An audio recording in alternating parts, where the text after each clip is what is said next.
Assalamualaikum warahmatullahi wabarakatuh. Hai, balik lagi sama aku Aprilia, mahasiswi akuntansi di Universitas Muhammadiyah Tangerang. Seperti biasa, di sini aku mau menjelaskan teori-teori akuntansi. Kali ini teori yang aku bahas adalah stakeholder theory. Apa sih stakeholder theory itu? Menurut Feynman and Reed, teori stakeholder adalah teori yang menggambarkan kepada pihak mana saja perusahaan itu bertanggung jawab. Sedangkan stakeholder menurut Adams merupakan semua pihak baik internal maupun eksternal yang mempunyai hubungan yang bersifat mempengaruhi maupun dipengaruhi, bersifat langsung maupun tidak langsung oleh perusahaan. Batasan stakeholder tersebut mengisyaratkan bahwa perusahaan hendaknya memperhatikan stakeholders karena mereka adalah pihak yang dipengaruhi dan mempengaruhi baik langsung maupun tidak langsung atas aktivitas serta kebijakan yang diambil oleh perusahaan. Jika perusahaan tidak memperhatikan stakeholders, bukan tidak mungkin akan menuai protes dan dapat mengeliminasi legitimasi stakeholders. Dalam mengembangkan stakeholder theory, Feynman and Reed memperkenalkan konsep stakeholder dalam dua model, yaitu yang pertama model kebijakan dan perencanaan bisnis, dan yang kedua model tanggung jawab sosial perusahaan dari manajemen stakeholder. Pada model pertama, fokusnya adalah mengembangkan dan mengevaluasi persetujuan keputusan strategis perusahaan dengan kelompok-kelompok yang dukungannya diperlukan untuk kelangsungan usaha perusahaan. Dapat dikatakan bahwa dalam model ini, stakeholder teori berfokus pada cara-cara yang dapat digunakan oleh perusahaan untuk mengelola hubungan perusahaan dengan stakeholdernya. Sementara dalam model kedua, perencanaan perusahaan dan analisis diperluas dengan memasukkan pengaruh eksternal yang mungkin berlawanan bagi perusahaan. Kelompok-kelompok yang berlawanan ini termasuk badan regulator atau government dengan kepentingan khusus yang memiliki kepedulian terhadap permasalahan sosial. Perkembangan teori stakeholder diawali dengan berubahnya bentuk pendekatan perusahaan dalam melakukan aktivitas usaha. Lesmana dan Tarigan menjelaskan terdapat dua bentuk dalam pendekatan stakeholder, yaitu out corporate relation dan new corporate relation. Perbedaan yang mendasar dari kedua pendekatan tersebut terlihat dari segi penekanan bentuk pelaksanaan aktivitas perusahaan. Out corporate relation menekankan pada bentuk pelaksanaan aktivitas perusahaan secara terpisah, yang setiap fungsi dalam sebuah perusahaan melakukan pekerjaannya tanpa adanya kesatuan di antara fungsi-fungsi tersebut. Hubungan dengan pihak luar perusahaan hanya bersifat jangka pendek dan sebatas hubungan transaksional saja, tanpa ada kerjasama untuk menciptakan kebersamaan bersama.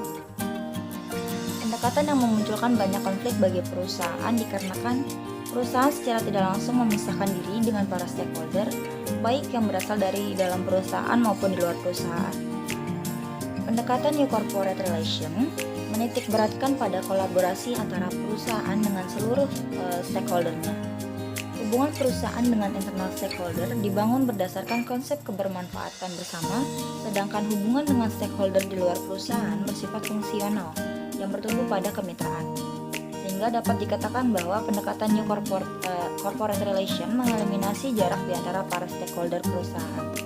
Perusahaan tidak lagi mengeksklusifkan dirinya dari para stakeholder, sehingga dengan pola hubungan semacam ini, arah dan tujuan perusahaan bukan lagi berorientasi pada menghimpun kekayaan sebesar-besarnya, namun lebih kepada pencapaian pembangunan yang berkelanjutan. Salah satu variabel yang memiliki hubungan dengan teori stakeholder adalah variabel corporate social performance. Penerapan variabel tersebut dapat menjadi strategi perusahaan untuk memenuhi kepentingan dari para stakeholder akan informasi non-keuangan perusahaan terkait dampak sosial dan lingkungan yang timbul dari adanya aktivitas perusahaan.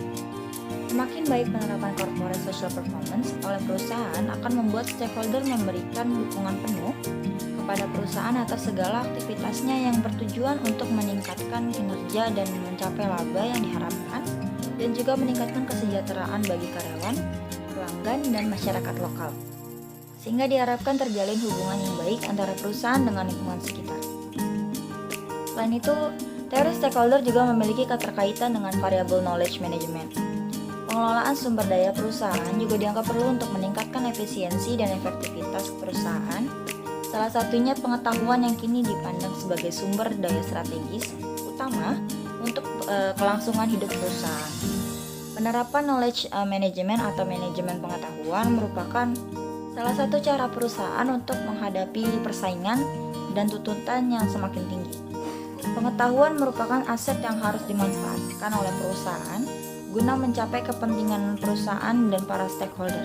Pihak stakeholder internal turut berperan aktif dalam mengelola manajemen perusahaan agar dengan keikutsertaannya dalam mengelola manajemen dan meningkatkan mutu pengetahuan di dalam organisasi itu sendiri sehingga dapat meningkatkan kinerja manajemen.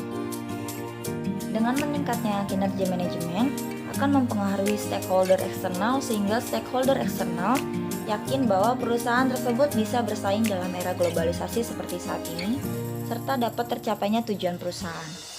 Dengan demikian dapat disimpulkan bahwa teori stakeholder merupakan suatu teori yang mengatakan bahwa keberlangsungan suatu perusahaan tidak terlepas dari adanya peranan stakeholder baik dari internal maupun eksternal dengan berbagai latar belakang kepentingan yang berbeda dari setiap stakeholder yang ada. Sekian dulu dari saya mengenai penjelasan teori stakeholder. Kurang lebihnya mohon maaf. Assalamualaikum warahmatullahi wabarakatuh.